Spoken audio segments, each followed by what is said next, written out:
What is up, everybody, and welcome back to the Triple H podcast, Happy Hour Hoops. We're always talking hoops. We're sometimes happy, and it is that hour.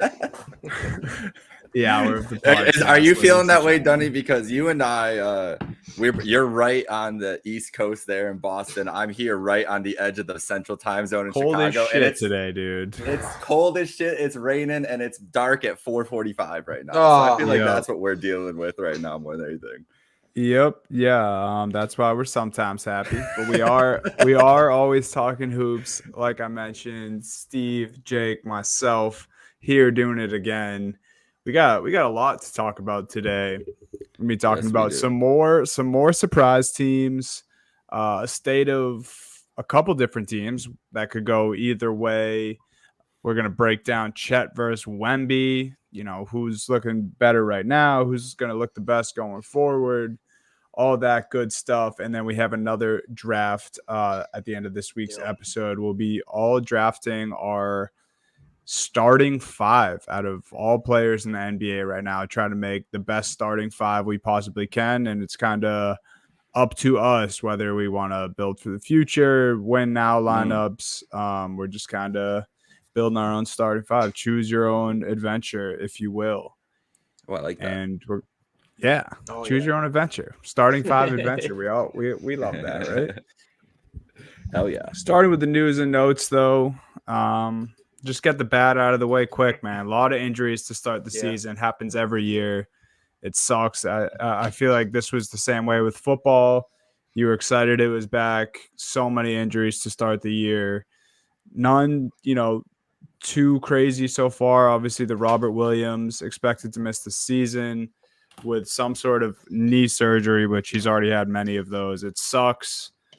This is kind of shedding some light on why the Celtics may have gotten rid of such a beloved player. It's just availability, man. And unfortunately, we all know what Rob Williams is when he's on the court, but often he is off the court with injuries. And if you're watching on YouTube, we have the Robert Williams frowny face up because he's just one of the more likable players in the league. Super fun to watch when he's making plays. And now he has to miss the season there. Kind of sucks for Portland. Could have been used as a trade piece. Could have just been used as, a piece to build up this young core. Anthony Davis, unsure on his status, but we already saw he was taken out of a game the other night. So, you never like to see that, especially another guy who's just super injury prone. Seeing that earlier in the year is tough. And then Mason Plumlee, not as important as those other two guys, but still, a big deal for the Clippers. MCL sprain, expected to miss some time. Switch it up with some good news, though. Bradley Beal set to return tonight. If you're listening live, we're recording this Wednesday. Guys, we finally get to see the Suns' big three. Finally, yeah. It'll be interesting to see what it looks like because the Suns. I don't want to say they've been disappointing so far to start the year, but we only saw Booker and Durant 2 games together so far. So they've kind of been depleted. Durant's been playing fantastic this year, but I'm curious what Bradley Beal's role is going to be. I don't know if there's a minutes restriction tonight, but when they fully get going, and I don't know if we'll see it after this game tonight, but when they fully get going, I'm curious to see what Beal's role will be on the team. If Booker's going to take more of that point guard, Devin Booker playmaker type role. And if he needs to take over a game in the fourth quarter, he can. But the way he's been playmaking, and honestly, the way Durant has kind of been setting up his teammates this year too, I think there's going to be a lot of opportunities for Bradley Beal to kind of get his shot whenever he wants it. So we'll see, but I think this could be a situation, maybe not tonight, but going forward, where Bradley Beal could be a volume shooter still for this team. And I really didn't expect that after the deal was done. I thought he'd be more of a role player. But I'm curious, just the way they've kind of played the first, handful of games with Booker and Durant, it almost feels like Bradley Beal's just going to be that guy's just going to be open. And if you want someone open taking shots, Bradley Beal's on the short list of guys you want. Yeah. And I misspoke at the beginning there. I guess Booker is out tonight, so we still aren't seeing the big three. No surprise there. but we at least get to see Beal in his first bit of Suns action. Jake, you have any reaction to Beal returning tonight? I mean, it sucks. I wish we could see the big three, but unfortunately, it will be Beal and KD. It goes back to my theory from last week. I think Beal just took a 3-week extra preseason, and now he's ready to roll. Yeah. I really think that's all it is. This was his load managing, and now we're going to see what Brad Beal can do. I'm interested to see how they use him. I'm interested to see how much he's on the ball, honestly, because we've said, we didn't know who was going to run this offense all the time. So I want to see how they kind of imagine Beal in this offense, and definitely seeing him with KD is going to be just. It's going to be awesome. That those two guys have wanted to be together and really enjoy, just have a lot of respect for each other before they even got together. And so I'm really excited to see them on the court at the same time. Should be a blast. Yeah. I mean, Beal and obviously Booker and KD, which we've been able to take a look at, but Beal and KD is nothing to scoff at either. I mean, this guy's a pure bucket. He's led the league in scoring before, and I'm sure he's excited. He's never played in an atmosphere or with teammates like this. So JVC is back with the goalposts. There it is. Love it. LeBron James versus bad calls. Did you guys happen to see any of this? This is our last piece of news here. Yeah, Jake, what was your thoughts on this? I mean, are we surprised LeBron's complaining about calls? And no at all. He was feeling some type of way going back to Miami, though. He was going off on Twitter last night too. So I feel like this was more LeBron just kind of getting frustrated in general and just annoyed with the team. Would be if I was as much as anything too right now. Maybe that I really think he's just lashing out because they're mid, and I don't think that and he's dealing with another Anthony Davis, whatever. It was a hip spasm or a groin spasm or something like that. Yeah, groin. Groin. And he said that last year too. If you have a bad groin or bad hips, those things are literally just going to happen all the time. Coming from a person who literally still has a tear in their groin from hockey, and never got it fixed. You literally just have to learn to deal with it. And Anthony Davis is a professional athlete doing this. You have to just power through at some point. And it goes back to, I think we've had this theory. His pain tolerance is the lowest of any professional athlete I feel like we've ever seen. And that's what it comes down to. I feel like he just complains about injuries that other guys don't even mention. And that's how we end up in these situations. And how does Shams sending that out? It just feels like such propaganda too. All at the time to halftime AD, too. bro. Yeah. At halftime. Oh man, his hip spasm. We don't even need to it's just AD, and I feel like that's LeBron. He can't just lash out at his teammates, so he's lashing out at the media, at the officials, at everything else, because he's probably frustrated. And I would be frustrated too if you deal with another year of Anthony Davis like this. I really would. And there's the rest of it around him, it's been the D'Lo experience has not been great. The Gabe Vincent experience has not been great. Reeves has been inconsistent to start the year, but I think that has more to do with playing FIBA in the summer and everything. A lot of those guys seem that, except Anthony Edwards, he doesn't seem to be bothered by that. But so I feel like LeBron is lashing out. That's what it comes down to for me more than anything else. Yeah, I have a crazy Anthony Davis stat. It's a not great stat for the Lakers, but I'm trying to find it here. I thought I sent it to you guys. I must not have. It's just so weird with the Lakers, and I'll say this before I pull up the stat. Isn't it crazy how we watched game 1 this year and LeBron only played 29 minutes and everyone was like, oh, so this is what it's going to be. They're going to try to save LeBron for the playoffs. And what are they going to do? You know what the next closest minutes he's played to 29 is 35 or 33. Sorry. And he hasn't gone under 30 minutes since opening night. So it's just funny that everyone was up in arms like, wow, they're really going to, cater to LeBron and not overplay him and tire this guy out, which I think the middle ground is true because obviously you have to play LeBron and just because of how good he is. But now we're seeing you have to play LeBron because maybe the rest of the team isn't that good. And I feel like we're just in the same problem as last year, maybe not to the same degree because they seem to be a little more talented than when they started the year last year. Yeah. But it's kind of crazy, the uproar about LeBron playing 29 minutes. And then since then, it's been 35 minutes, 39 minutes, 33 minutes, 42 minutes, 35 minutes, 37 minutes.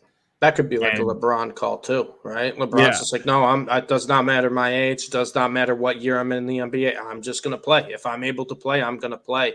Because you're right. It's just been a jump like that. We haven't seen that again. And it was almost like after the first game, they were alluding to that this is going to be the plan. That LeBron, this is how they're going to work him in this year. And since then, no, LeBron's just trying to carry. Because you got to think from LeBron's perspective too, right? In his head, this could be maybe his last chance to try to get a title. Right. And so he's going to do whatever he can to, will this team. And the rest of the Lakers, they've been struggling. I mean, D'Angelo Russell's been a little inconsistent. Austin Reeves' shooting hasn't been great so far to start this year. And Anthony Davis, when he's healthy, he's great. he's averaging 20, 23, 24, and 12 right now. Yeah. When he's healthy, he's great. But it's a matter of, are we going to see Anthony Davis for more than 70% of games this year? I don't know. That's always the big question mark with here. So it's almost like with LeBron, he's like, I have nothing to lose at this point, right? What does he have to lose? Why would you rest him? He's just going to play. Yeah. And I agree. I think Anthony Davis is putting up good numbers, but I guess this is a Darvin Ham problem more than anything else. But in the 81 minutes with Anthony Davis on the court and LeBron James off the court, the Lakers have a negative point differential of minus 78. Wow. So it is, I mean, that's LeBron checking himself back in right there, man. Like, yeah, exactly. I don't know if he knows these statistical numbers, but I'm sure he can see it playing out when he's out of the game. Exactly. So, that's almost an answer right there for the LeBron minutes. And it's just not something a couple of years ago that we would have thought would have been an issue with this Lakers group. It's like, that's why you go and get an AD, right? So he can hold it down if LeBron has to miss a game, or at the very least when he gets subbed out. And we're not seeing that right now. Yeah. AD can't carry without somebody else on the court with him at this point in his career. And I don't even know if he's ever been anymore. And I don't know if has he ever been able really to do it. He's had a running mate with him basically the whole time. His best year with the Pelicans, he had an all-star guard with him who still could be an all-star guard. Like, I don't think he's ever been able to really create like this. And I think that we're still working off of the expectations of Anthony Davis from like what it was 10 years ago and like working our way back down from there. And we've seen the peaks he can get to, but the peaks he could get to is because he, like in 2020, is because he's playing with LeBron James. And I just feel like this is who he is. He's not a guy who can carry the load when he's on the court alone. And then you look at the rest of that roster and who's supposed to help him. Like we said, D'Lo's been terrible. Gabe Vincent hasn't been able to really do anything. Reeves has struggled, but I don't even think Reeves is the kind of guy that, like, Reeves and Davis is not scaring anybody in the West. It's just not, especially when we start talking about some of these other teams in the West that we're going to talk about later on.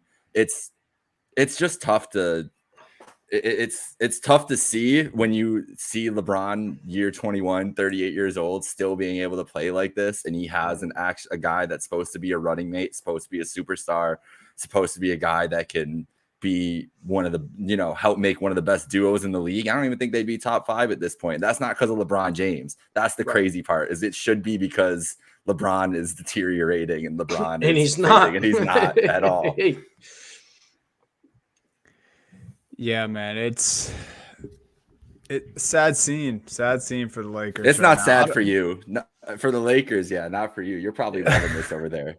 No, it's honestly, I had greater expectations, and it's so early, and it's everyone's gonna do this team started like 3-10 last year or something like that too. Yeah. So I still hold those expectations, but I think it's strange more than anything. Like, I thought Gabe Vincent was actually a good get for this group, and he just has not been able to figure it out. Like you just mentioned, I mean, how many people were throwing flowers on the street for Austin Reeves over the summer and being like, this, he's the next big thing. He was everywhere. He was on everyone's podcast. He was getting his signature shoe over the summer. He's making plays for Team USA. He hasn't showed up. it's strange. And, you almost feel for LeBron in moments like this. It's like, well, I read through his minutes and maybe your superstar should be playing that, but he shouldn't have to every night. And it does seem like it's a have to more than want to thing for LeBron right now. And, we got to all of this discussion by talking about Bron being mad about, some missed foul calls. The NBA came out and said everything that happened in the last 2 minutes was clean. And then a day later, he was still saying, foul calls that are missed in the first, second, third quarter matter too, which I completely agree with. 100%. Yeah, absolutely. So he had a point there, but it's just like we're only. Well, it's a great point. It's a great point that they always that's what it is. The versus 2 minute report. Like they always reference this 2 minute report and everything else, and it's a perfect point. Like, okay, but you can call 3 fouls on somebody and they're on the bench for the whole game. That's arguably worse than missing a call late. Like, I honestly think someone getting their second foul 4 minutes of the game is more important than a late foul. 100%. Where a guy comes out for the game and next thing you don't see him till midway through the second quarter. Fucks then they get their rhythm. third foul. Exactly. It screws up the entire team's rhythm. Yeah. And that's the thing too, that I think, the common fan sometimes just fails to understand is they always look at the end of games as the calls that decided the game. Oh, this was the deciding call. Or if this went our way, it would have been a completely different game. It's like there are calls missed throughout every game, throughout every single quarter. It just happens. The refs are not perfect, and stars are going to complain when they don't get those calls. But if we fixate on just 5% of the game, the final 2 minutes, right? We're just fixating on a tiny portion of the game. It really doesn't tell the story of the entire game. Calls are going to be missed throughout the game. We just have to accept that as fans and be like, listen, the superstar's not going to get every call. We see it with all the superstars now. Obviously, LeBron's probably one of the biggest ones at fault of it, but there's so many stars that'll check out for a play if they don't get a call. They'll get bumped, throw it up, miss the layup. It's going down the other way, and you have a superstar walking down the court in the second quarter because they didn't get a call. And it's one of those things where it's that's just you just have to understand that's just part of the game, right? It's not intentional. Yeah. They're not signaling guys out. This is not something that's only happening late in games so you can lose your FanDuel bets. It's not that. It's that this is just a part of the game where it happens. And it's just everyone focuses on just the fourth quarter. And they're like, oh, these were the calls that were missed. It's yeah, but these calls were missed in the second and third. It just happens. You just have to accept that. And if you accept it, then you can kind of move on and just appreciate basketball, appreciate the game for what you're watching, rather than being oh, this call should have gone our way. Refs are against us. I think, Dunny, you there? Johnny's back. Yeah, I'm a bit frozen right now, but okay, we can move. We keep it rolling. I don't know if Dunny knows talk what's T going on Wolves for me. I'll figure this out. Okay. Well, all right. So I got into. We saw the T Wolves the other night, obviously knocking off your Celtics, Dunny, in an overtime thriller, one of the best games of the season so far, and it was great to see Edwards and Tatum go back and forth. It was great to see Edwards, the defense and the aggressiveness and everything. And it's just damn, what can this guy really be if he's going to lock in like this defensively? But my question about the Wolves, and I got into it with some Wolves fans the other morning because they're all trying to take victory laps about the Rudy Gobert trade and say, oh, people calling it the worst trade in NBA history. Still, they gotta eat their words, blah, blah, blah, all this stuff. Has the issue with Rudy Gobert ever been winning in the regular season? This team, the Utah Jazz were 1 seeds in the playoffs before with Donovan Mitchell, who is not as good of a perimeter defender as their potential, at least shown that he's just not even been close to what Edwards has shown already, or the potential that Edwards has to be a perimeter defender. So I understand, and I get that this team might have a higher ceiling defensively. But when it comes to the T-Wolves, they could be the 3 seed, 2 seed this year, whatever. Absolutely. For all whatever. I'm sure. I think that Edwards and Gobert and Naz Reid, I'm not bringing up Towns because Naz is out playing Karl Anthony Towns right now, which is fucking crazy. But my biggest concern is that when you get to the playoffs, Rudy Gobert can't be on the floor. And we've seen it so many times. Right. And do you think that he's shown anything that makes you think that that's any different? His game? No, or is it just because Edwards is better and a higher ceiling than Donovan Mitchell was when they were paired up in Utah? Well, I think Edwards is playing out of his mind. I think the big reason why people are kind of overreacting a little bit to the Wolves is you look at what they've done. They're the only team that beat the Celtics and the Nuggets this year. Like that's say what you want about the Wolves, and I'm the biggest Wolves hater out there, but we can't take that away from them. Yeah, it's early in the regular season. Yeah, it's 2 weeks into the NBA season, 3 weeks in the NBA season. But they beat the Celtics and they beat the Nuggets. Granted, both were home, but those are impressive wins. They beat the Nuggets by 21. And if you're looking at a team, that has those two bigs, if it works, if it does work for the Wolves, when you have Gobert and Towns, there's very, very, very few teams in the NBA that can match with the size with that. And what I kind of like about the Wolves so far this year, Jake, and I'm not overreacting. I don't think the Wolves are any really different than my expectations going into the season.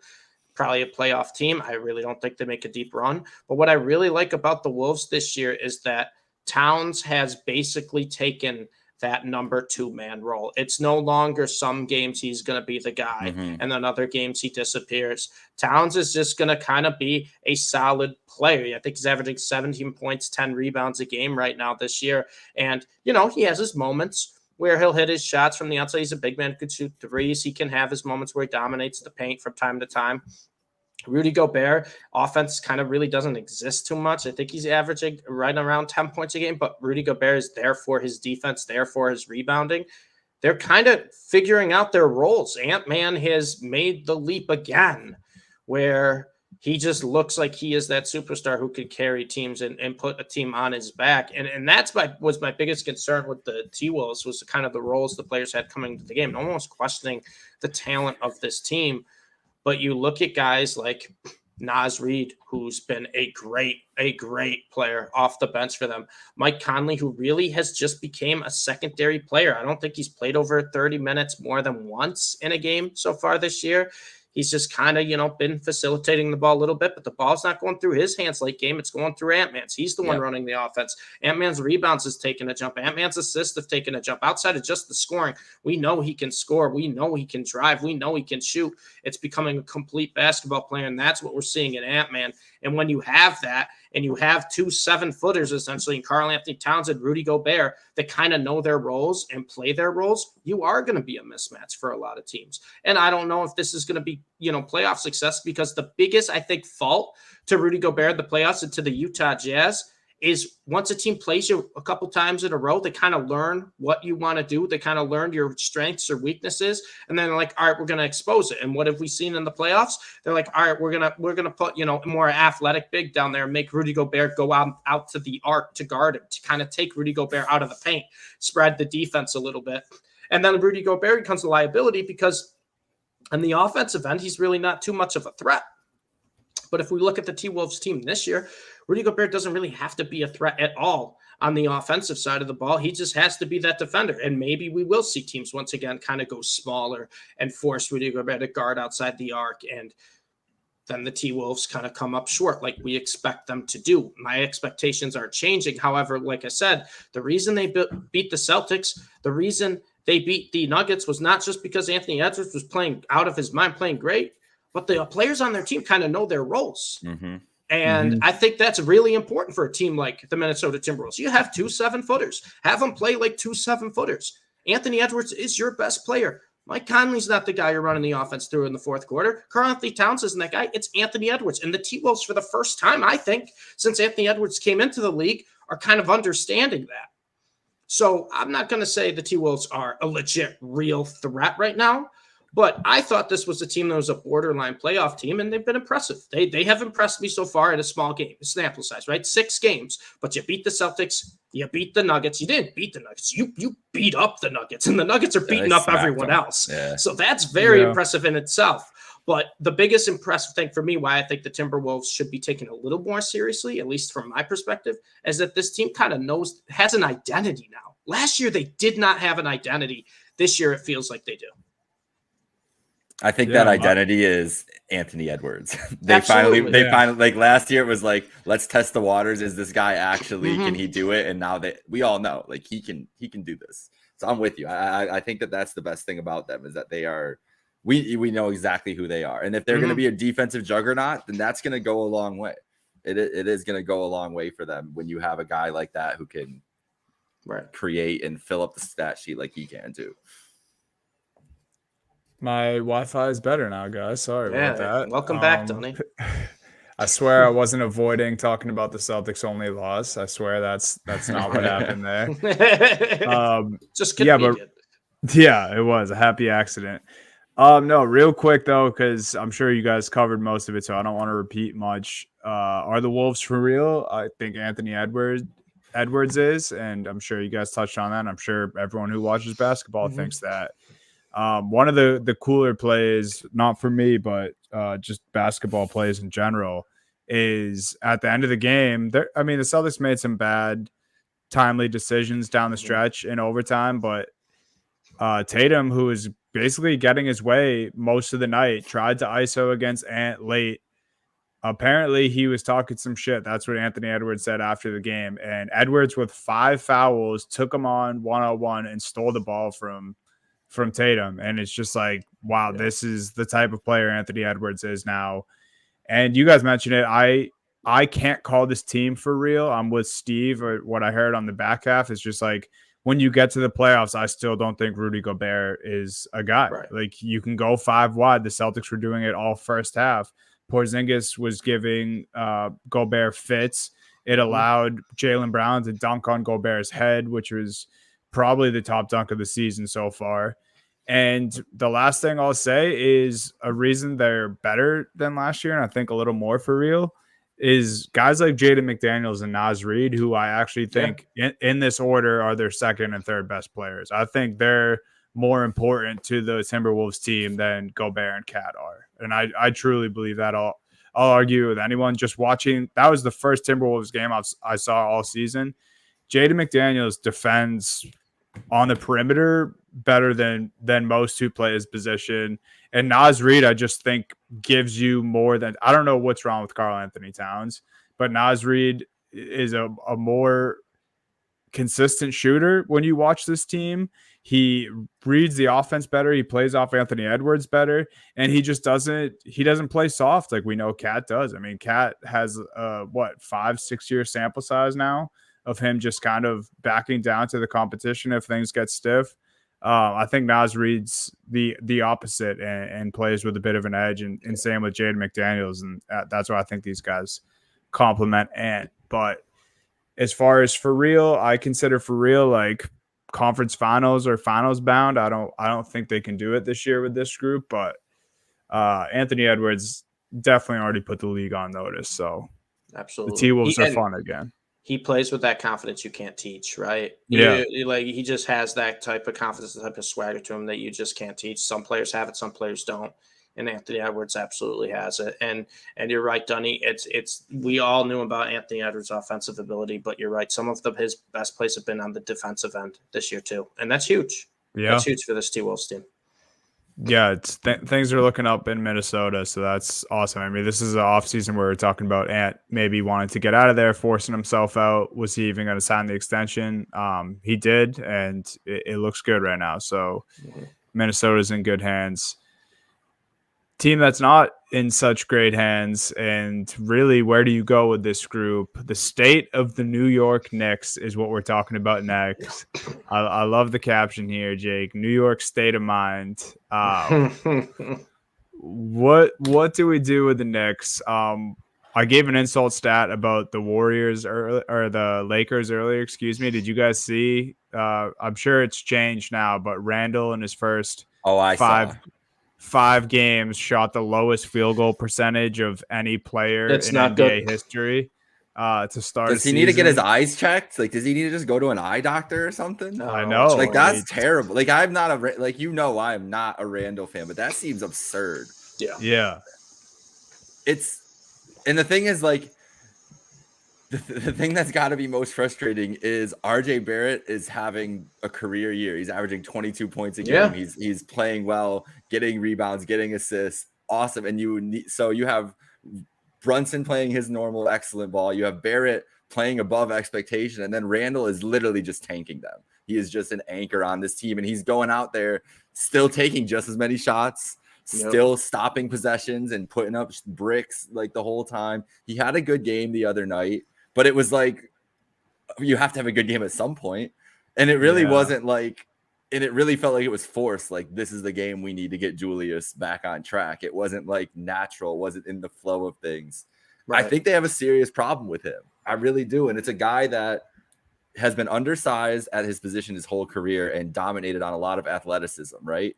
And I just feel like, I don't know if we can tell that. It doesn't. That stuff goes away when you get older, man. That's what I'm saying, man. That's what I'm saying. And this guy, and he's not a guy who's going to give that notion up, believe in that notion early. He's gonna hold on as long as he can. I think they got a serious Julius Randle problem. I've thought that for a long time, obviously, but especially when you got two guys who clearly should be the leaders of this team. And I think Julius thinks he's the leader of this team and thinks that he's still the best player on it.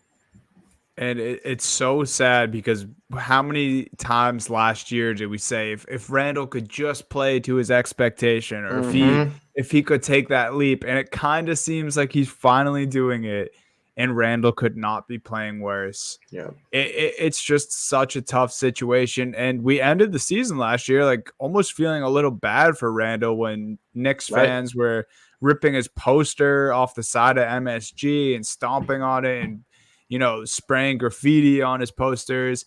So it's kind of strange, like, and it's probably too little too late now, but if you look inside the Knicks organization, you have to think they're seeing the same stuff we are. So if your fans aren't riding with this guy who thinks he's the main guy and you don't want him to be the main guy and he's not showing up for you and things haven't worked the last 3 years, it's strange to me that the Knicks haven't moved on from Randall is basically what I'm getting at. And now I fear it might be too late. I mean, you definitely can't sell him at his peak now. Who even wants to trade for Randall at this point? I'm sure you could still get something, but now maybe it doesn't seem worth it. It almost feels like he doesn't even have the work ethic either for that. And I don't know if a team's going to want to take that on. For the Knicks, it's a bad spot to be in because RJ Barrett's finally starting to get a little more consistent. Jalen Brunson's been great. They got to find a way to play Emmanuel quickly more. I know it's a small lineup, but this guy's got to get more than 20, 24 minutes a night. Emmanuel quickly's been great. But you're right. It's just when you don't have Randall doing everything. We saw the first year when Randall went to the Knicks, we were like, this guy might become a superstar. The way he made that jump as the guy, and it the just way feels he was like shooting the did you guys he's gone downhill since, and that's just not a good sign when that's supposed to be your number one option on offense. And what is he, the number 3 now? It's not good. Not a good look. Did you see the stat today about Barrett? Came out, I think Tommy Beer, who I believe is a Knicks writer, put it out from Basketball Reference. There are 4 players in NBA history who have matched or exceeded RJ Barrett's career points, rebounds, assists, and made 3-point totals at his age. LeBron James, Kevin Durant, Luka Doncic, Jason Tatum. That's the company that RJ Barrett is in. That's actually wild. That's absurd. Like, I don't think anyone could have. And Julius thinks he's the best player on this team, bro. Yeah. That's what I mean. Like, think of those 4 guys. Those are 2 of the greatest basketball players of all time. We consider 2 greatest of their generation, and probably the next 2 greats of their generation, Luka and Tatum. Like, at least wings, whatever else, like score. It's fucking crazy that he is in this, and we're not talking about Barrett more. We're sitting here talking about what's wrong with Julius Randle. Like, that's what's wrong. That's the biggest thing with the Knicks. Is I just feel like it's so ass backwards the way that they're kind of running their team. And it's been a thing with Barrett. We've been on this Barrett thing for a couple years now. Like, it's been a thing where you kind of just need to give him the keys and let the growing pains happen, because clearly, like, you can't waste these years. You can't waste this production. It's a sad day. It's a bad day. Did you guys see, before we move on from the next, Mitchell Robinson's trainer too? He posted some Instagram story like calling out the Knicks organization and like tagged Mitchell Robinson, basically saying like, my guy works hard, you guys don't use him the correct ways, which Mitch has come out himself and said in years past that Tibbs doesn't use him correctly. He's getting a lot of run this year, though. Mitchell Robinson has been getting a lot of run been playing pretty well. Well, he's feeling himself a little better than Randall. Much. He calling Wemby bull again. Oh my god, I can't. Did you see that? Can't take that. because the Knicks are, again, if you're listening live, the Knicks are playing the Spurs tonight, and they said, what are you expecting covering Wembanyama? And he said, "Oh, I'll just treat it like as if I'm going up against a Porzingis." Or shout out JBC. He said, "I'll treat it as if I'm going up against a Porzingis or a Bull." Like, Porzingis literally put 30 on you guys in the first game of the season. Right? Yeah, right. Like, I hope you don't. Just a wild take. I hope you're not treating it like that. I'm so tired of the Bull Wemby things. Like, bro, if Bull was Wemby, Shaq knew exactly what he was doing. I know, but everybody's running with it. Like, we don't need to listen to Shaq say, "Oh, Shaq is a clown sometimes, bro. He's trying to get the people riled up." Yeah, we're just gonna run with it. It's so crazy. We can compare Wemby to someone else, though. Well, this Rookie of the Year race is. We knew it was gonna be. We knew it was gonna be fun, but I did not. I think we all had a lot of faith in Chet. I don't think I expected this, bro. I don't think I expected this. He looks so comfortable. Like he just looks like a 10-year vet already on the floor. And maybe it has to do with the team they have, because their team is just so fucking awesome. Like, they're so fun. They're so well built. I don't know where the hole is on this team. There isn't one.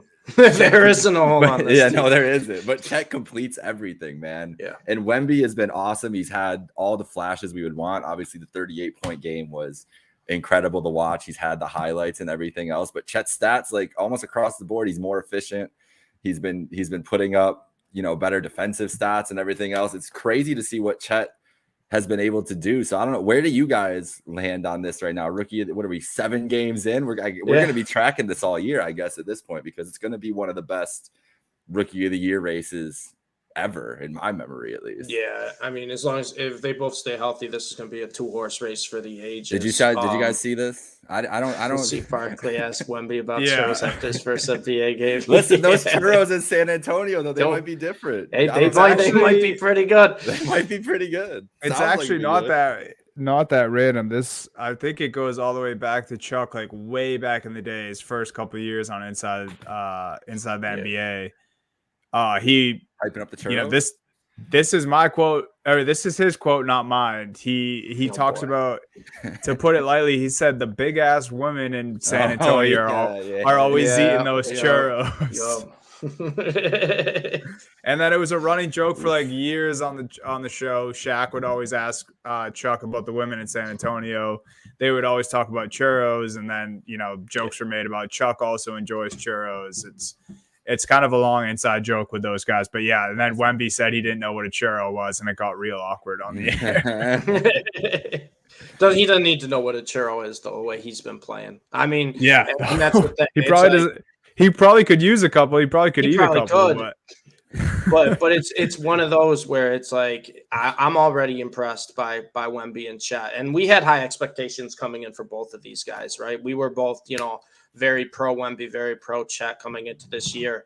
But it's just the type of plays that these guys are making, and it's the maturity level, which is the big one for me, where you look at Wemby, he just kind of knows what he's doing. He gets in foul trouble. He knows how to play the right way of defense when he gets in foul trouble. He knows what his role is in this offense. He knows when he's got to take a shot. He knows when he's got to pass away. It's just he knows to be in the right spot, and that also comes for playing in San Antonio under Greg Popovich. Like that helps anyone. Obviously, you have a mind like that kind of teaching you the game of basketball.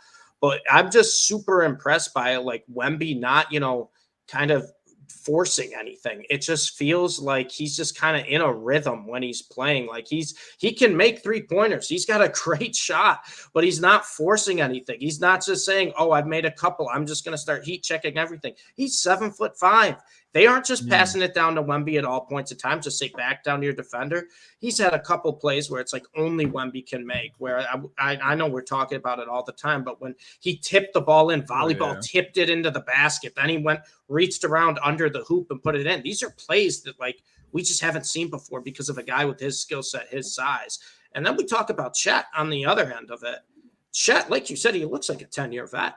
I mean, Chet Holmgren has just understood his role in this Oklahoma City Thunder offense when it's like SGA is the go-to guy. It's SGA's team. SGA is a superstar. This is his team. But I'm also a mismatch for almost every team we go up against. And you look at Chet, he's getting steals. I think he's averaging over a steal a game. He's averaging 2.5 blocks per game. He's shooting the ball. He's not shooting the ball like crazy, but he's shooting it with such high efficiency. He's getting his boards, and it's crazy because, like I said, Chet was Wemby before Wemby. Mm-hmm. And if you showed someone who like hasn't watched, any NBA for the past 5 years, but they know the sport, like, here you go.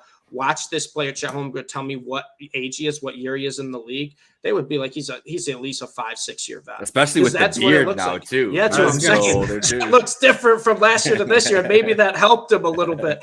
But it's crazy because you think about a guy who misses an entire season, who's this hyped up rookie. The biggest thing is to be like, oh, how's he going to feel in like the game flow? Like it's going to be maybe a little bit longer of a process, right? Because you have the rehab with the injury on top of still trying to learn. Like this is his rookie year. And it looks like Chet's played for 4 or 5 years. It's crazy to me because both of these guys are super young. They're giants and they're super, super talented. And it's like the sky's the limit for both of them, in my opinion. But we're seeing things already. The numbers are only going to go up, right? Chet's averaging 17 and 8. Wemby, I don't think he averages over 20 a game this year, but like even if Wemby averages like 18 and 8, Chet 17 and 8, they have a couple blocks a game. 2-3 years down the road, these are guys who could be averaging like 30 and 12. Like it's very possible if we see this in the first year, the way they're doing it and the way it's not just necessarily putting up the numbers, because if they were shooting 30 times a night and they're averaging 17 and 8 and they're just getting as many boards as possible, they just know their role in the offense. They don't care about their stats. They don't care about the numbers. They're trying to help their teams win. And that, I think, the biggest, reason for me why I'm very impressed early on with both these young players. We knew their basketball talent. We knew what these guys' ceilings and potential would be. But I didn't think that they would come into the league and just be so comfortable playing basketball at a professional level. It just looks like they've been doing it for years. Man. It goes into what you're saying right now, but like I had a hunch that they might come in like this, but I didn't think it would be this good. And the best part about each of these two guys is their confidence, and that's probably why they're able to perform like this at such a young age and with such little experience. Because we remember Chet last year saying, when asked who the best player in the league was, he said it was himself. And he was like, if you don't believe that, he's like, then you're already putting yourself at a disadvantage, which we've seen athletes that, have that mindset before. But for a guy who had never played an NBA game to say that, and then Wemby, a little help from the world to get his confidence. But I mean, this guy went on like a celebrity tour over the summer, going to baseball stadiums and throwing out first pitches and everywhere and being interviewed everywhere he goes. Like Wemby probably knew he was the guy before he even stepped foot on the Spurs floor. And now we're seeing them both just go at it every single night on the court. Mm-hmm. And it's funny because we talked about it this summer. It'd be cool to look at, and maybe we'll have to, have a final tally at the end of the season. But do you guys remember me asking you who's going to have more rebounds and blocks combined, Chet or Wemby this year? Do you have the number right now? I don't have the number right now, but I was just peeking, and I think it's pretty damn close. And I think we all three swept and took Wemby because we were like, I think the blocks will just be there. Meanwhile, Chet in his second or third game had 7 blocks in a game already. So unreal. It's fucking crazy, man. I think Chet's had a steal and block in his last 4 or 5 games, I believe. Steal and block, at least one of each. Yeah. You know how scared I am to see him against Evan Mobley tonight? Oh, bro, that'll be a good matchup. I know Mobley's offense is still coming around a little bit, but Mobley is still coming around is a very nice way to say that. No, he had a couple good games. He's had a couple games where he's disappeared, but defensively, he looks like the best defensive player in the NBA right now. That's what I'm interested in, to see what he does. Yeah, Mobley's no slouch. Yeah.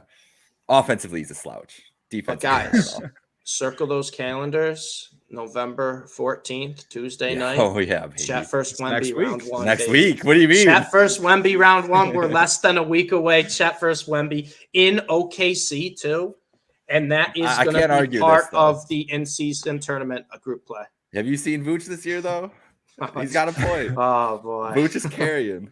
Vooch over Wemby, JBC. Get out of here, Chicago All right, Bulls. we got two teams to talk about before we hit our draft here.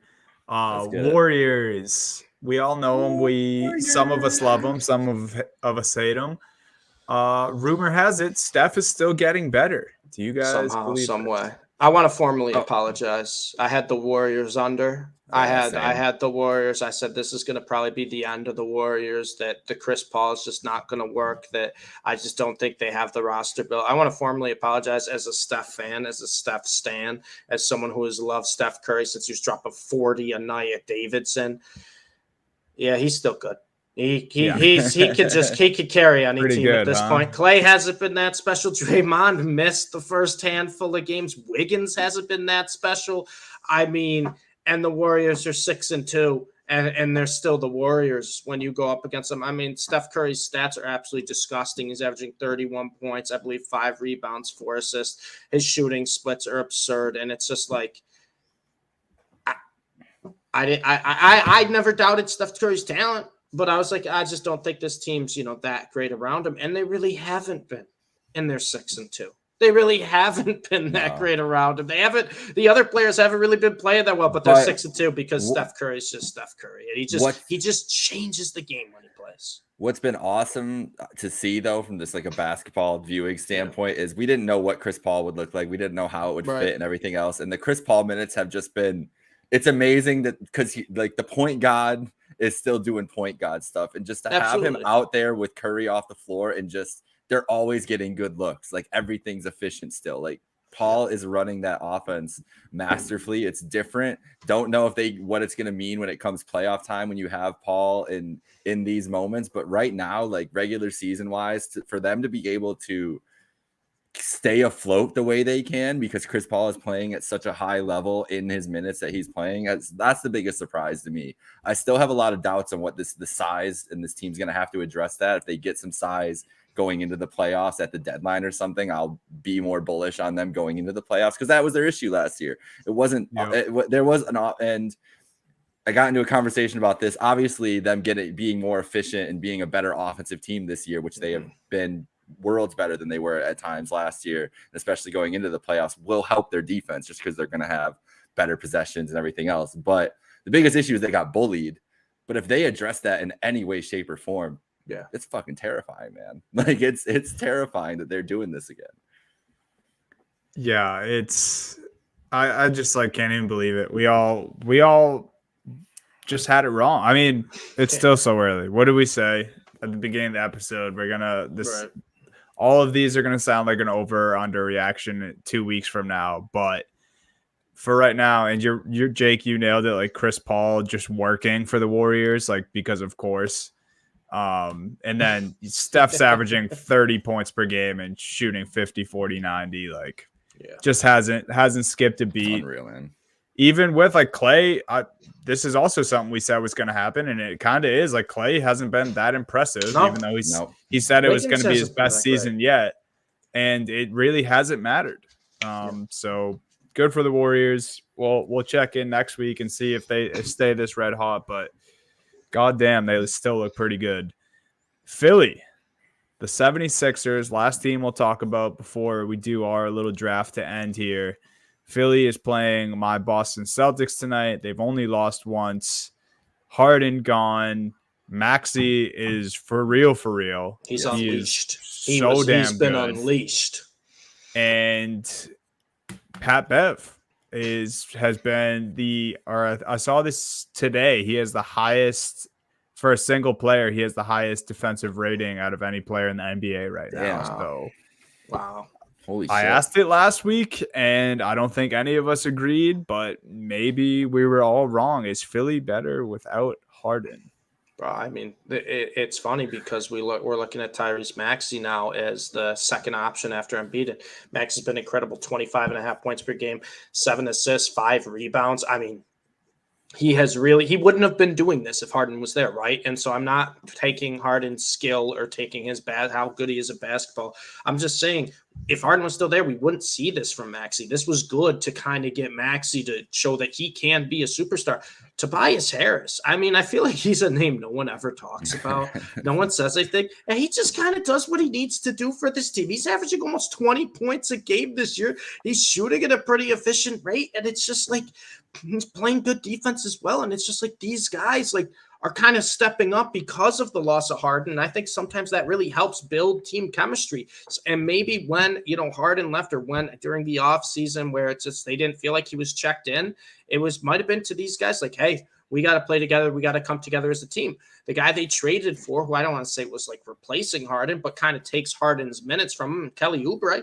Kelly Oubre's averaging 18 points a game. And then you got Joel Embiid, who's the MVP from last year, playing like an MVP again, 32.5 points per game, 11 rebounds. In the third quarter the other night. Just dominating in the paint. And we're watching this team, and I look at it and I go, this is a much more fun Philly team than with Harden. And it just feels like these guys are playing better without Harden. And I'm not saying Harden's not a good basketball player. He's not talented, but sometimes it's addition by subtraction. You take Harden off this team, Tyrese Maxey game elevates, right? Tobias Harris game elevates. Joel Embiid, that distraction is gone. He can just get back to hooping. Kelly Oubre been playing well in the role they have. I like the look of this team.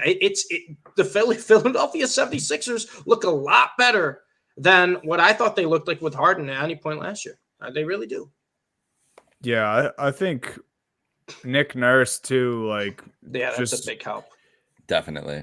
Because like coach to coach, I don't know how much. Like it's obviously hard to measure coaches' skills, or at least compare them. Like Doc Rivers to Nick Nurse. That's a hard comparison to make. But obviously something was getting stale with Doc Rivers and the 76ers. And they bring in a new guy who something was getting stale with Nick Nurse and the Raptors. Sometimes a new situation, a new coach. Like I do at this point in their careers think that Nick Nurse is a better coach than Doc. But I don't think Doc was the complete reason, that they were collapsing every year. And obviously, so far, Nick Nurse has done an incredible job with this group. The players seem to like him. And Steve, you mentioned him a couple of times. Kelly Oubre, they signed him like a month before the season started. Yeah. And when it happened, I was like, this could be big for them. He's a guy who's just put the ball in the bucket his whole career. He's a long guy you can play out on the wings. And he defends well. And Pat Bev, another guy we just mentioned, he's top-rated defensive player in the league right now. He doesn't always show up on the box score, but he's a culture changer, and it seems like some culture has changed in Philly. They look scared. We'll see. Big battle tonight. So if the Celtics lose, no mean tweets in my direction. And I'm not trying to slander James Harden. And I saw your comment. I'm not trying to slander James Harden. I'm not going to call him a ball hog. I'm not going to say he is the system. He's better than the system. But did we see what happened the first game of the Clippers with James Harden? What happened to Paul George? Let me see what happened with that team. I'm just saying. Man. Paul George looked lost out there because he can't do what he wants to do because it's Harden. It has to go through Harden. And with Philly, they can just hoop now.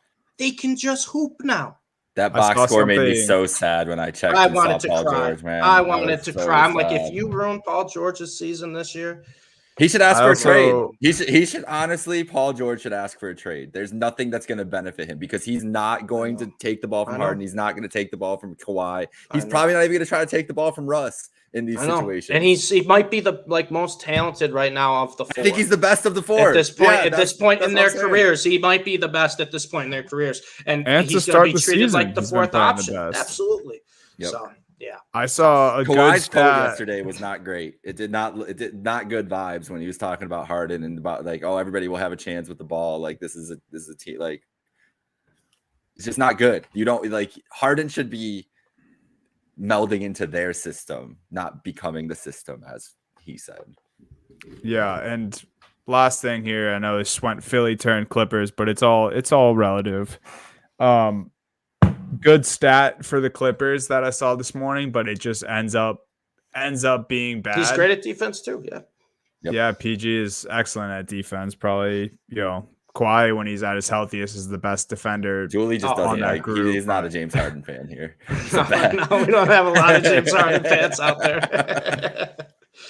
But I saw this morning that the Kawhi Leonard, Paul George, and Russell Westbrook have the highest net rating when they're on the floor together out of any trio in the league, and just expect that number to plummet now with James Harden on the team, because it's just so sad. We talked about it when the trade happened. Like, the Clippers were playing so damn well. It looks like they were finally figuring out this big three that they already had. They throw Harden into it. Doesn't look great off rip. Philly looks fantastic. Let's get into our draft, guys. Let's do this starting 5 draft lineup. Choose. We got to give Mike the first pick because he missed last draft. He's got to get first pick. Okay. I'm not picking LeBron, so don't worry about that. All right. So you're looking for the future a little bit. We're looking for the future. Oh yeah, I'm picking Wemby. I'm taking Wemby first. Wow. I don't need to. I don't need to see so he's going for the rebuild. I love it. Oh, maybe the rebuild. It's not even a rebuild. It's not even a rebuild with Wemby though. But I get how I got 4 more picks. I got 4 more picks. Don't you worry. But I'm not. I've seen enough. I know what he's gonna be. I'm fully on board the train. So you guys, who's going next? Dunny, I'll give you pick 2. I'll give Dunny pick 2. All right, I'm going to the Joker. I'm going Jokic. Okay. I mean, these picks we shouldn't have to explain much, but I think he's the best player in the league. So yeah, I think that's a smart pick. Don't you do it, bro. I'm taking Luka at 3. Obviously. Okay. I'm taking Luka at 3. And I might do it. I might have to do it. If we're talking, we kind of said this, right? The LeBron, KD, that generation, and then the next generation. There's 2 young guys, pretty good. Give me Jason Tatum with Luka. No, tell me that's not a lethal combination right there. I got size, I got scoring ability, I got 2 guys who can play iso ball. Tell me that's not a lethal combination. That's lethal. That was rude what you just did there, Steve. Luka could play interchangeable, right? Luka could play the 2 or the 3. Tatum could play the 4 or the 3. We're chilling. Yeah, that's nice. All right, back to me, and now I'm thrown for a loop because I thought for sure Tatum was going to be here. No chance, bro. Not when Stevie Boston's in town. Yeah, that's real nice, man. Oh. This is tough. I'm going to go. I mean, I feel like I have to if he's there. So I'm going to go Giannis here. Damn. Yeah. And just stack my big lineup. Giannis, Jokic. That's terrifying. I like it. I'm going. So I got 2 then here. Yeah. Yep. All right. I'm solidifying my guards then. I'm going Steph Curry and Anthony Edwards. Wow. That's what I'm going with. Wemby is going to have the easiest life in the he doesn't score at all. I just don't know you guys, I guess. I keep thinking guys are going to get back to me, and they're just not. All right, Stevie. Oh, this is brutal. No. Oh, no, Dunny. Sorry. I can't keep track. We're not in the right. I guess we are. I can't. Yeah, we kind of are in the right order. This happened on Pardon My Take the other day, too. They couldn't keep track of their picks when they were making the football picks. And I was like, idiots. They can't do this. And now Donnie and I screwed it up on a 2-man draft the other one. Jake, we screwed it up last time. I was like, how we screw up a 2-man draft? I just kept giving Steve players last week. Donnie's like, all right, I'm going to take my 5th. I'm like, Donnie, you're on number 6, my guy. Yeah. we're doing a bonus round. That's awesome. Okay. I'm just going to make it scarier for you guys because no one's picked him yet, and I'll figure out the rest. I'm taking Kevin Durant.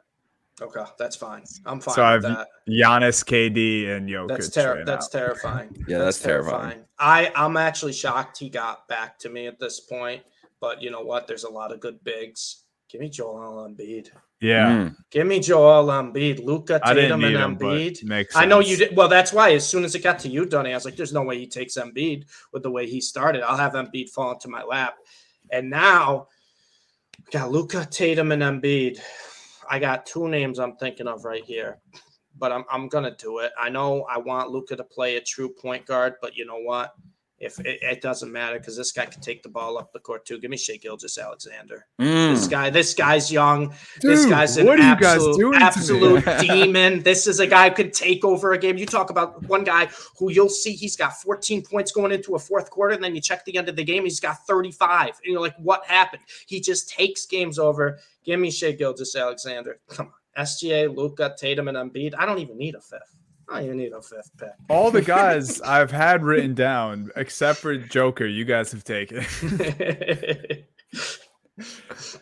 Where are you going back then? To me now. I will go. I feel like I'm missing people every time I make these picks, but I'm going to take D-Book.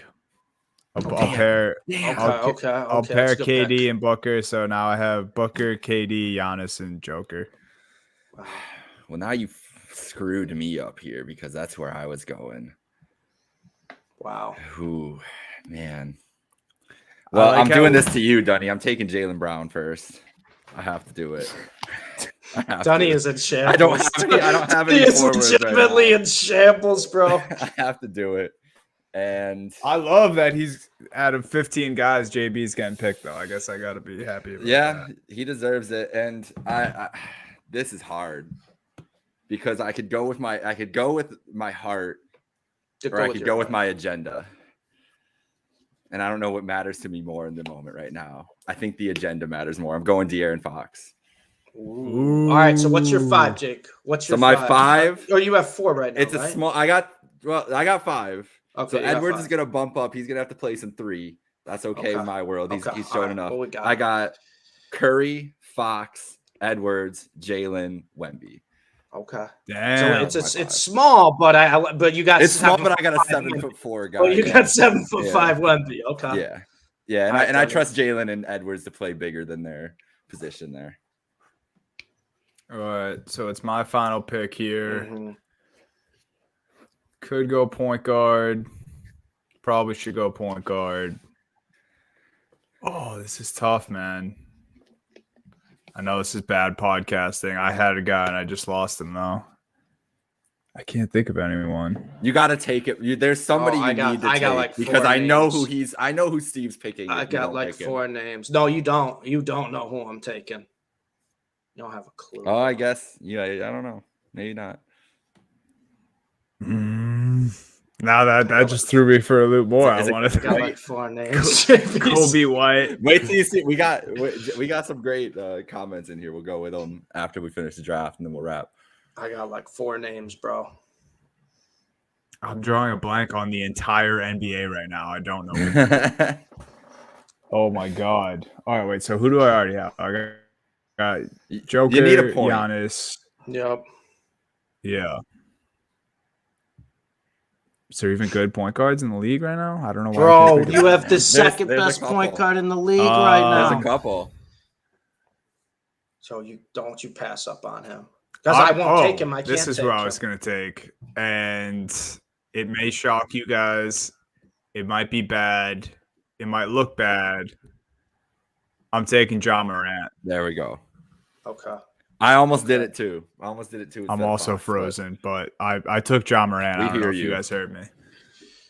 This is tough because I need to take a guy with a little bit of size, right? We got Embiid, we got Tatum, we got Luka, we got SGA. It's disgusting. It makes me repulsive that Tyrese Halliburton's going to go undrafted. I actually want to puke thinking about that. I got 3 names. I'm thinking about right now. I could go and just take LeBron James for a year or 2. I could if I wanted to. I don't want to do that. I think this team's good enough to win now. I don't think I need LeBron to win. I could go with a guy like Anthony Davis, who's dominant when healthy, but how many games am I going to get out of him? But I'm going to go with a guy who's young, who is, I think, making the leap that we hadn't talked about at all on the podcast today. That should have been talked about. So this is where I'm going to give him a little bit of flowers for 30 seconds because the world needs to notice what former rookie of the year that just somehow got forgotten, Dunny's guy, Scotty Barnes is doing right now. Scotty Barnes, offensively and defensively, is doing everything you can ask for the Toronto Raptors. He's having his best scoring season of his career. He's averaging 22 and a half a game, 10 rebounds, 6 assists. He's playmaker. He's a rebounder. He's a defender. He can steal. He can block. He can do on-ball defense. Off-ball defense does not matter. You're telling me this is my, like, 5th offensive option on this team? Come on. Just give me the draft right now, guys. Just give me the draft right now.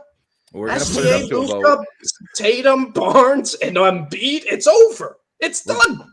We're going to let the people decide on this, Steve. So I'm not giving you nothing. But okay. We got some comments. I hate my team. We got some comments here. Donnie's already given it to me.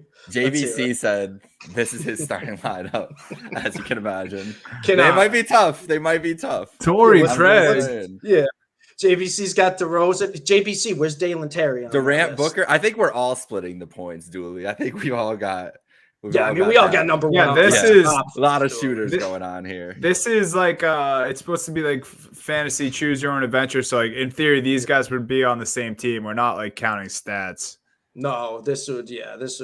Luka and Tyrese would be interesting. They'd be so weird because they're both top 15 yet. See, you got with SGA and Luka too. Or Halliburton. Halliburton. Yeah. Oh, yeah. I love Halliburton. My thing is, I took SGA. You were gonna take. I can't if I had SGA. That's the thing. I was between SGA and Halliburton. I really was between those two. But my thing is like SGA could just kind of take a game over, and Halliburton can't too. But he's more of a playmaker, and that Luka is he is the playmaker too. So it's like SGA is a little more he'll attack than Halliburton, but. Like I said, it disgusts me that Tyrese Halliburton didn't go in the top 15. That's who it was him or Fox, and I picked. It should be Halliburton. Yeah, I love Fox. I love Fox, but bro, the Sacramento Kings are falling apart right now. I'm just saying. I do like Dunny's start. I love Dunny's start. I mean, he's got size. Jokic and Giannis is terrifying. Yeah, I do love that start. Our teams it would be a battle of matchups between my team and your team because I would just have Curry and Fox running all over the place and make Durant and Giannis try to chase him around. It'd be fun. Maybe we'll put it on 2K and just have a 5-on-5 Sims. Just and just 5-on-5 too. Sim, bro. Yeah. Hey, you know what Luka does in 2K Sims. Well, that's true, yeah. You know what Luka does. He's averaging 38, 15, and 12 in every 2K Sim. That's true. All right, well, let's get out of here so Dunny can go watch the Celtics beat down the Philadelphia 76ers. Hopefully, real quick, though, Dunny, real quick. How many Celtics you get on your team? All right, Steve. How about you? I got my guy. I got one of the Jays. Just saying. I'm just saying. Right here, baby. Go C's. Later, guys. See you guys.